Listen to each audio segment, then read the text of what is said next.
My Lords, I'd like to conclude briefly by referring to one of the United Kingdom's oldest Muslim communities, the Ahmadiyah, and to refer to something that many in your Lordship's House will have noticed in recent days, the remarkable, huge sponsored charity walk that the Ahmadiyya held in celebration of the Diamond Jubilee. It's just a remarkable indication, yet again, of the ability of this country to inspire that sense of citizenship and that sense of generosity which we are so fortunate to be able to experience.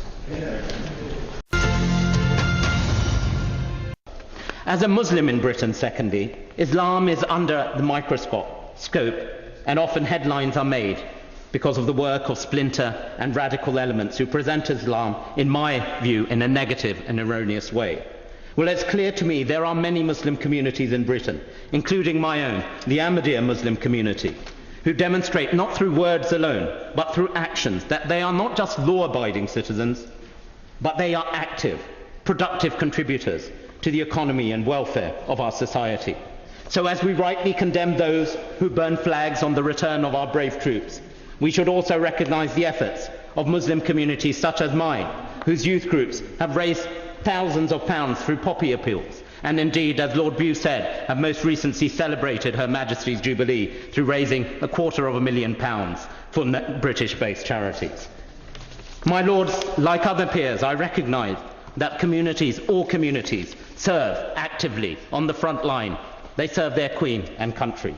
And today, as the world focuses on London, with Her Majesty's Diamond Jubilee, and the arrival of the Olympics, from churches to synagogues, from mosques to temples, from gurdwaras to community centres, indeed in every street, in every home across Britain, let us raise a glass or say a prayer, or in some cases, both, to celebrate these two historic occasions, but also celebrate our country, our people, that make Britain the absolutely incredible place it is.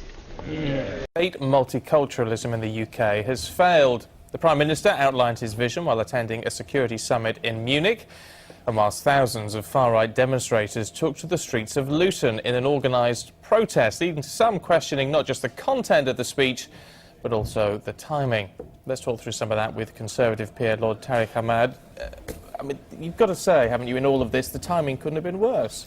Well, the thing is, at the end of the day, what we're looking at, the context of what the Prime Minister said, he tackled some very important issues.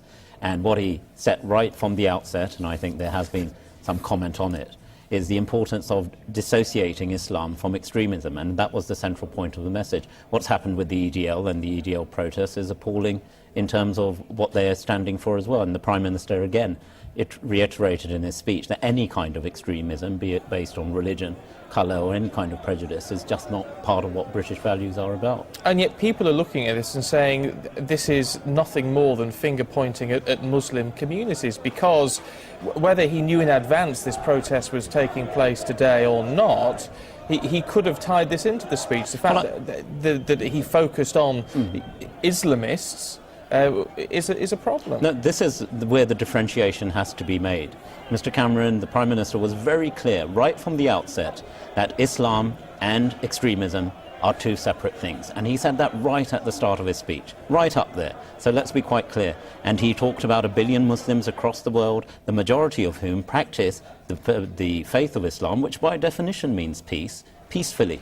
And this is about, and he also made the important point, which is sometimes lost, that anyone who is devout about their faith, Muslim, Christian, whatever, is suddenly perceived as an extremist. That's not the case. If you are devout about your faith, you're anything but an extremist. But he's also saying within the context of that speech, surely, that if you're a Muslim, if you have an Islam faith and you're not extremist, but you still need to move towards believing in the values of Britain if you do not do so. Well, I think there's this erroneous thing. I'm Muslim by my faith. And I'm also British. I'm of the West. And we talk about this difference and conflict that exists between the West and Islam.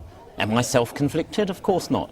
Britain has many values which are relevant to Islam, and Islam has many values which are relevant to Britain. This is about unifying people, bringing people together and a country together, and who better to do it than the Prime Minister? And just one point on this EDL issue as well. There are some who are raising issues. Indeed, I believe Sadiq Khan made the point in one of his things about associating what the Prime Minister said with the EGL. That is actually erroneous, and I think, you know, people need to be a bit more sensible about this. The Prime Minister is all about uniting people.